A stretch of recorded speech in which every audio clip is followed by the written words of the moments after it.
जय जोहार, नमस्कार। दैनिक छत्तीसगढ़ चैनल देख रहे हैं आप। मैं हूं आपके साथ अभिजीत कुमार। करते हैं आज की खबरों की शुरुआत सबसे पहले बड़ी खबर के साथ। इससे पहले अगर आप छत्तीसगढ़ प्रदेश के हैं, छत्तीसगढ़ के रोजाना प्रमुख बड़ी खबरें देखना चाहते हैं तो नीचे लाल कलर का सब्सक्राइब बटन दिया है, जिसे दबाकर इस चैनल को आपको सब्सक्राइब करना है। पहली बड़ी खबर, छत्तीसगढ़ में त्रिस्तरीय पंचायत उपचुनाव की घोषणा हो गई है। प्रदेश में खाली पड़े 755 पदों के लिए 28 जून को मतदान संपन्न होगा। 30 जून को मतदान के परिणाम की घोषणा भी हो जाएगी। छत्तीसगढ़ में त्रिस्तरीय पंचायत के उपचुनावों की घोषणा हो गई है। इस बार 31 मार्च की स्थिति में खाली जनपद पंचायत सदस्य, सरपंच और फिर पंच के 755 पदों के लिए मतदान कराया जाना है। नामांकन की प्रक्रिया 3 जून से शुरू होगी। जरूरी हुआ तो 28 जून को इन पदों के लिए मतदान कराया जाएगा। निर्वाचन परिणाम की घोषणा 30 जून को सुबह 9 बजे से ब्लॉक मुख्यालय में होने वाली है। छत्तीसगढ़ राज्य निर्वाचन आयुक्त ठाकुर राम सिंह ने बताया है कि प्रदेश के 7 जनपद पंचायत सदस्य, 118 सरपंच और 630 पंच, इस तरह कुल मिलाकर 755 रिक्त पदों पर निर्वाचन के लिए उपचुनाव का फैसला हुआ है। ऐसे क्षेत्रों की मतदाता सूची का अंतिम प्रकाशन 25 मई को करा लिया जाएगा। ऐसे में बता दें कि जहां पर जनपद पंचायत सदस्य, सरपंच एवं पंचों का निर्वाचन एक साथ कराया जाएगा। ऐसी ग्राम पंचायतें जिनका कार्यकाल 6 माह से अधिक शेष है, वहां पद रिक्त होने की स्थिति में उप निर्वाचन कराया जा रहा है। त्रिस्तरीय पंचायतों के निर्वाचन गैर दलीय आधार पर होंगे। मतदान मतपत्रों के जरिए राज्य निर्वाचन आयोग की मतपेटी से कराया जाएगा। निर्वाचन की घोषणा के साथ ही परिणाम की घोषणा तक संबंधित निर्वाचन क्षेत्रों में आदर्श आचार संहिता लागू रहेगी। आरक्षण की सूचना 3 जून को प्रकाशित होगी। और अब बात कर लेते हैं वाटर मैनेजमेंट को लेकर के। प्रदेश में 129 नई जगहों पर बारिश मापने के लिए ऑटोमेटिक यहां पर रेन गैरेज सिस्टम लगाने की स्टेशन लगेंगे। प्रदेश में जल्द ही बारिश के पानी, बांधों के जल स्तर और नदियों के जल प्रवाह को जानने का पूरा सिस्टम बदल जाएगा। अभी तक प्रदेश में बारिश मापने से लेकर के बांधों के जल स्तर के लिए मैनुअल सिस्टम लगे हुए थे। अब यह सब कुछ अगले 3 से लेकर के 4 माह में ऑटोमेटिक होने जा रहा है, जिससे सटीक जानकारी भी प्राप्त हो सकेगी। खास बात यह है कि सबसे पहले इस सीजन में प्रदेश में 129 नई जगहों पर बारिश मापने के लिए ऑटोमेटिक रेन गेज सिस्टम लगेंगे। ऐसे में इस बारिश की सही मात्रा और इस आधार पर वर्षा की संभावना का सटीक अनुमान लगाया जा सकेगा। यही नहीं, प्रदेश के 39 बांधों और 28 नदियों में भी यही सिस्टम लगेगा। इसके साथ इसके अलावा मौसम की जानकारी के लिए प्रदेश में 6 जगहों पर सेंसर युक्त वेदर मॉनिटरिंग स्टेशन भी लगाए जाएंगे। सिस्टम इसलिए बदला जा रहा है ताकि हर जगह पर पानी की उपलब्धता का रियल टाइम डेटा उपलब्ध रहे। अभी प्रदेश के किस इलाके में कितनी बारिश हुई है, इसका पता लगाने के लिए अलग अलग विभागों ने रेज गेज मीटर लगा रखे हैं। इसमें मिलीमीटर और सेंटीमीटर दर्ज हुए फ्लास्कों को खुले स्थान पर फिक्स कर दिया गया है। इनमें बारिश का पानी सीधे इकट्ठा होता है। बारिश रुकने के बाद इस फ्लास्क की रीडिंग इसमें दर्ज सेंटीमीटर और मिलीमीटर से कर ली जाती है और इसी के आधार पर पता चलता है कि किस इलाके में कितनी बारिश हुई है। लेकिन इसे त्रुटिविहीन सिस्टम नहीं माना जाता है। छत्तीसगढ़ में भूलन द मेज, जो कि छत्तीसगढ़ी फिल्म है, इसको अब सरकार ने टैक्स फ्री कर रखा है। फिल्म देखने के बाद मुख्यमंत्री भूपेश बघेल ने इसकी घोषणा की है।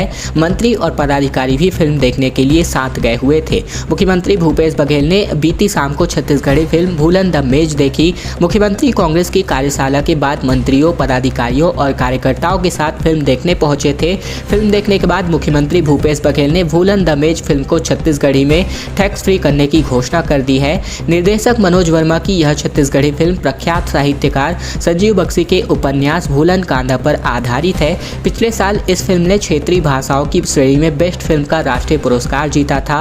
नई फिल्म नीति लागू होने के बाद सरकार ने इस फिल्म को 1 करोड़ रुपए का अनुदान भी जारी किया है। क्षेत्रीय भाषा और मुख्य धारा की फिल्म नहीं होने की बात कहकर शुरुआत में भूलन द मेज को स्क्रीन नहीं मिल रही थी। राष्ट्रीय पुरस्कार मिलने के बाद इसे देश भर में 100 स्क्रीन पर रिलीज किया गया है।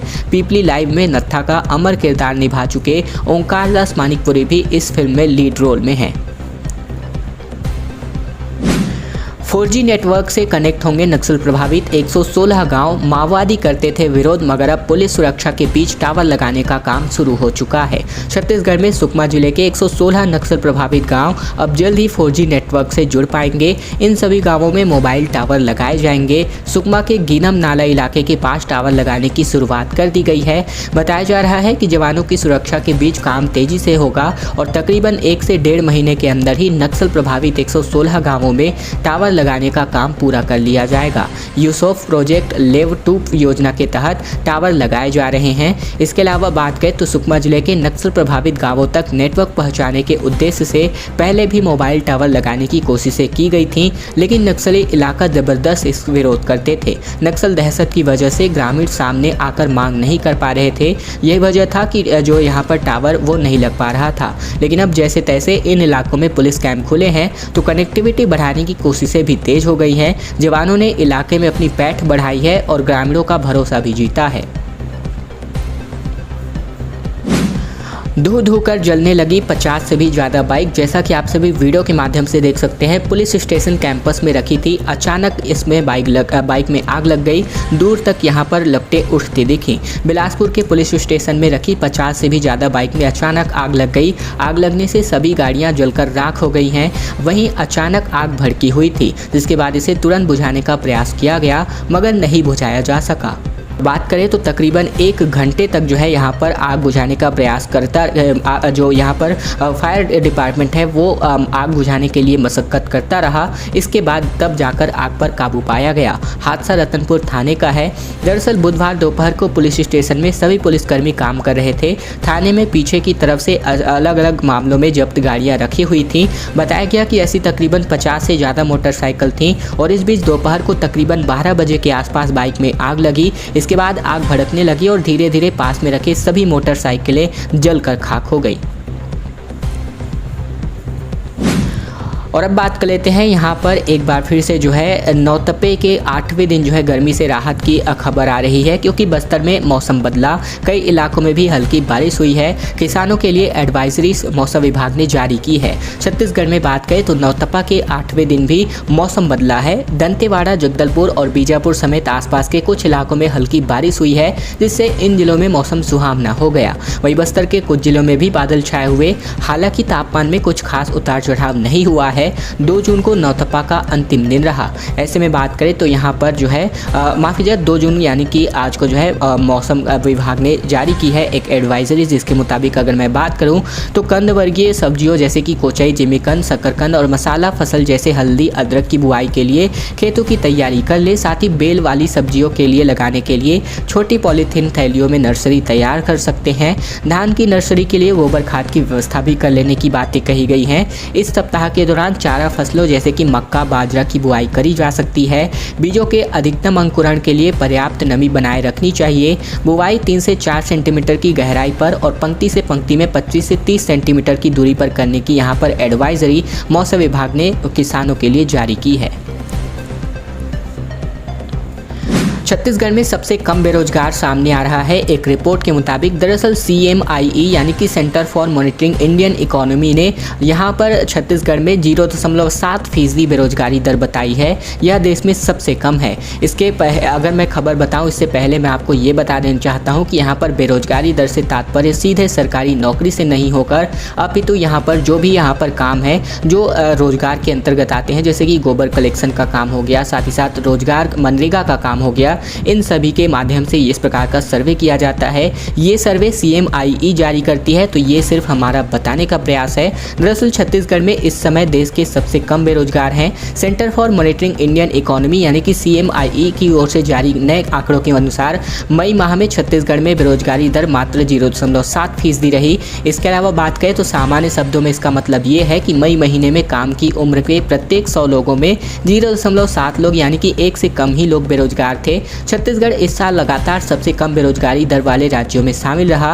इस साल बात करें तो मार्च और अप्रैल के महीनों में छत्तीसगढ़ में बेरोजगारी दर 0.6% रही। यह प्रदेश की अब तक की सबसे कम बेरोजगारी दर रही है। CMIE यानी कि centre for monitoring Indian economy के ताज़ा आंकड़ों के मुताबिक देश में सबसे कम बेरोजगारी दर वाले राज्यों में छत्तीसगढ़ के बाद मध्य प्रदेश 1.6% के साथ दूसरे नंबर पर है, जबकि बात करें तो गुजरात तीसरे नंबर पर, उड़ीसा चौथे नंबर पर अपना स्थान बनाए हुए है।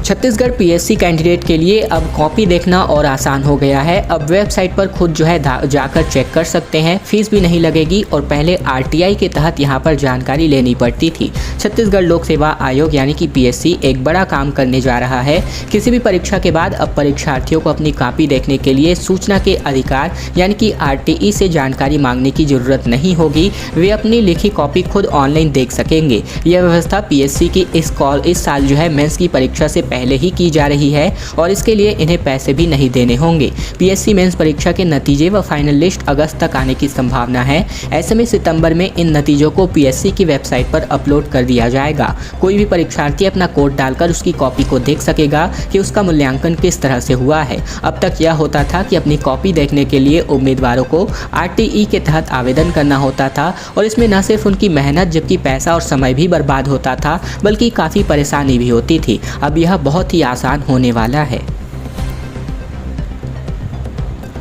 बैरिकेटिंग तोड़ करके दुर्ग नगर निगम में घुसे भाजपाई। दरअसल सांसद सरोज पांडे ने कहा कि बीमार आदमी के लिए लिपस्टिक लगाए जैसा पूरा का पूरा शहर हो गया है। राज्यसभा सांसद सरोज पांडे के नेतृत्व में भाजपा की दुर्ग जिला इकाई ने दुर्ग नगर निगम प्रशासन के खिलाफ हल्ला बोला है। भाजपा के इस विरोध प्रदर्शन में हजारों की संख्या में भाजपा कार्यकर्ता सहित आम जन भी यहां पर शामिल हुए। तय कार्यक्रम के तहत सभी लोग झाड़ू राम देवांगन उच्चतर माध्यमिक विद्यालय मैदान में इकट्ठा हुए। यहाँ सांसद पांडे व अन्य नेताओं ने सभा को संबोधित किया। इसके बाद यहाँ सभी लोगों ने नगर निगम दुर्ग के लिए हल्ला बोला। हल्ला बोल कार्यक्रम के तहत जो है सांसद सरोज पांडे का दबंग रूप भी देखने को मिला। उनके एक इशारे पर भाजपाइयों ने पुलिस बैरिकेटिंग को भी तोड़ डाला और निगम प्रांगण में घुस आए। इसके अलावा बात करें तो भारतीय जनता पार्टी काफी आक्रामक रूप में नगर निगम दुर्ग के खिलाफ हल्ला बोले। इस पर भारी संख्या में पुलिस अधिकारियों का बल और निगम कार्यालय के बाहर तैनात किया गया था, लेकिन आंदोलनकारियों को अंदर आने से रोक नहीं पाए। और अब बात करते हैं राज्यसभा चुनाव में JCCJ प्रत्याशी का पर्चा निरस्त हुआ है। डॉक्टर हरिदास भारद्वाज की ओर से 3 ही प्रस्तावक आए थे। कांग्रेस के दोनों उम्मीदवार निर्विरोध चुने गए हैं। दरअसल बात करें तो राज्यसभा चुनाव में जनता कांग्रेस छत्तीसगढ़ के उम्मीदवार डॉक्टर हरिदास भारद्वाज का नामांकन निरस्त हो गया है। चुनाव अधिकारियों ने नामांकन की स्क्रूटनी के बाद यह फैसला किया है। रिटर्निंग ऑफिसर की ओर से कहा गया है कि डॉक्टर भारद्वाज के न्यूनतम 9 प्रस्तावक होने की अनिवार्य शर्त को पूरा नहीं किया है। इसके साथ ही कांग्रेस ने दोनों उम्मीदवार राजीव शुक्ला और रंजीत रंजन का निर्विरोध निर्वाचन तय हो गया है। राज्यसभा चुनाव में नामांकन दाखिल करने के अंतिम दिन 31 मई को कांग्रेस की ओर से राजीव शुक्ला और रंजीत रंजन ने नामांकन किया था। वही जनता कांग्रेस छत्तीसगढ़ की ओर से डॉक्टर हरिदास भारद्वाज ने पर्चा दाखिल किया। इस पर JCCJ विधायक दल ने जो है तीनों सदस्य डॉक्टर रेणु जोगी, धर्मजीत सिंह और प्रमोद शर्मा ने प्रस्तावक के तौर पर हस्ताक्षर किए थे। यह नामांकन पत्र 2 सेट में रिटर्निंग ऑफिसर दिनेश शर्मा को दिया गया था। और अब आज की अंतिम बड़ी खबर, जहां पर हेलीकॉप्टर की खरीदी की अब निष्पक्ष जांच होगी। लिखित शिकायत पर मुख्यमंत्री ने भरोसा दिलाया है। खरीदी प्रक्रिया में घोटाले का आरोप लगा है और 12 मई को यहां पर हेलीकॉप्टर क्रैश हुआ था। छत्तीसगढ़ में दुर्घटनाग्रस्त सरकारी हेलीकॉप्टर अगस्ता वेस्टलैंड खरीदी प्रक्रिया की जाँच कराई जा सकती है। खरीदी में घोटाले के आरोपी वाली लिखित शिकायत मुख्यमंत्री भूपेश बघेल तक पहुँच गई है। इस पर मुख्यमंत्री भूपेश बघेल ने शिकायत को गंभीरता से पढ़ने के बाद निष्पक्ष जाँच का आश्वासन दिया है। पिछले दिनों यह मामला उठने पर मुख्यमंत्री ने कहा था कि इस मामले की जांच कराई जा सकती है। हेलीकॉप्टर क्रैश के बाद खरीदी प्रक्रिया पर सवाल उठा रहे कांग्रेस प्रवक्ता RP सिंह, कुशाभाऊ ठाकरे पत्रकारिता एवं जनसंचार विश्वविद्यालय में कबीर शोध पीठ के जो अध्यक्ष है कुणाल शुक्ला और RT के जो एक्टिविस्ट हैं अभिषेक प्रताप सिंह, इन्होंने बुधवार को मुख्यमंत्री भूपेश बघेल से मुलाकात की है। इस दौरान तीनों ने मुख्यमंत्री को एक शिकायती ज्ञापन सौंपा है। इसमें 2007 में खरीदे गए अगस्ता वेस्टलैंड हेलीकॉप्टर की की प्रक्रिया पर संदेह जताते हुए जांच की मांग की है। कुणाल शुक्ला के मुताबिक विगत दिनों छत्तीसगढ़ शासन के होनहार पायलट कैप्टन गोपाल कृष्ण पांडा एवं डीजीसीए के trainer pilot captain AP Srivastava पहले के इस्तेमाल किए गए पुराने और खट्रा अगस्ता हेलीकॉप्टर की खरीदी की भेंट चढ़ गए हैं। खैर दोस्तों, आज की खबरों का सिलसिला बस यहीं तक का था। वीडियो पसंद आए तो नीचे लाइक बटन है जिसे दबाकर इस वीडियो को आपको बहुत ही छोटा सा लाइक करना है। नीचे लाल कलर का सब्सक्राइब बटन भी दिया है जिसे दबाकर इस चैनल को आपको सब्सक्राइब करना है ताकि प्रतिदिन की महत्वपूर्ण खबरें, छत्तीसगढ़ के समाचार बिना किसी रुकावट रोजाना हम आप तक पहुंचा सके। तो चैनल को जरूर सब्सक्राइब कीजिएगा।